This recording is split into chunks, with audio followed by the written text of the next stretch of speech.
Hello bachcho, let's see this question. So the question says, rank in order, rank in order from largest to smallest the sizes of the friction force FA, the sizes of the friction force FA to FE. Okay, ये FA है and ये FE है.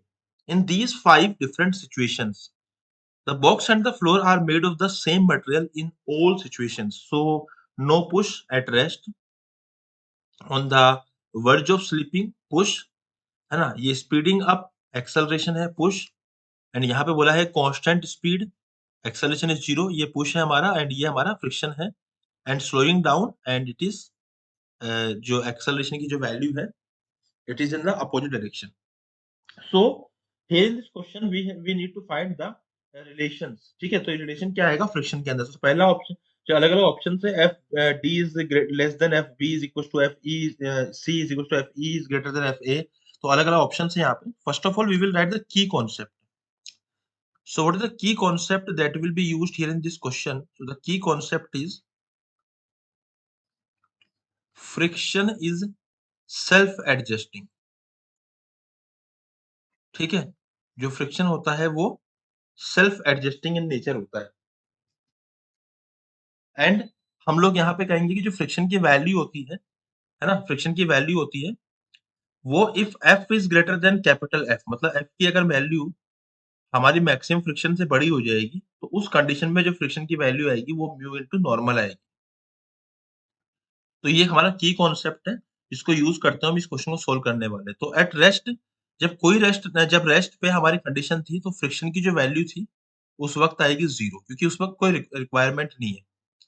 अब on the verge of sleeping, जब अब sleeping start नहीं हुई है बट स्लीपिंग स्टार्ट होने वाली है, तो जो पुश हमने दिया है ना, उस टाइम पर जो फोर्स फ्रिक्शन फोर्स आएगा वो मैक्सिमम आ जाएगा. इसका मतलब इस कंडीशन में जो फ्रिक्शन आएगा हमारा बी वाला वो आएगा mu into normal which is maximum. तो ये मैक्सिमम हो गया हमारा. इसका मतलब सबसे बड़ा जो फोर्स आना चाहिए वो बी होना चाहिए. उसके बाद हमारा सी पॉइंट की बात करते हैं. तो जो हमारा सी पॉइंट पे स्पीडिंग अप मतलब कुछ एक्सेलरेशन है. It means F which is push is greater than F, है ना. तो ये बॉडी मूव करने लग गई. अगर मूव करने लगी तो इसमें काइनेटिक फ्रिक्शन है.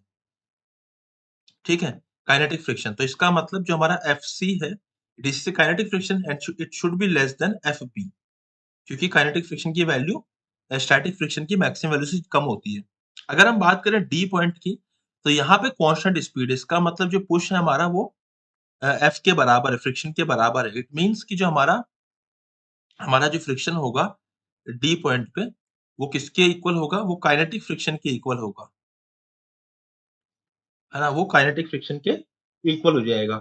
अगर हम बात करें यहाँ पे ई पे, तो ई पर जो है वो हमारा, देखो यहाँ पे क्या हो रहा है, पुश की वैल्यू छोटी हो गई है. तो इसका मतलब ये क्या होगा, अब जब वैल्यू छोटी हो गई है पुश की वैल्यू, तो इट मींस फ्रिक्शन की वैल्यू ज्यादा है यहाँ पे, है ना. और बॉडी मूव करे तो फ्रिक्शन काइनेटिक क्या आएगा, तो ये जो फ्रिक्शन आएगा ई वाला ये भी काइनेटिक फ्रिक्शन के ही बराबर आएगा. तो we have 3 kinetic frictions C, D and E. तो अब मैं यहाँ पे आंसर लिखूंगा, तो हमारा जो आंसर आएगा कुछ ऐसा आएगा कि हमारा सी, है ना, अगर हम बात करें सी की, या हम बात करें एफ ऑफ डी की, या हम बात करें एफ ऑफ ई की, ये तीनों बराबर आएंगे क्योंकि तीनों के तीनों क्या है, काइनेटिक फ्रिक्शन है. इन सबसे छोटा जो आएगा वो आएगा एफ ए, क्योंकि उसकी वैल्यू 0 है ना. और सबसे बड़ा आएगा एफ बी, क्योंकि उसकी वैल्यू स्टैटिक फ्रिक्शन की मैक्सिमम वैल्यू है. So it is the answer. Very interesting question and it is matching with option number 4. So option number 4 is the final answer. I hope you understood it well. Best of luck.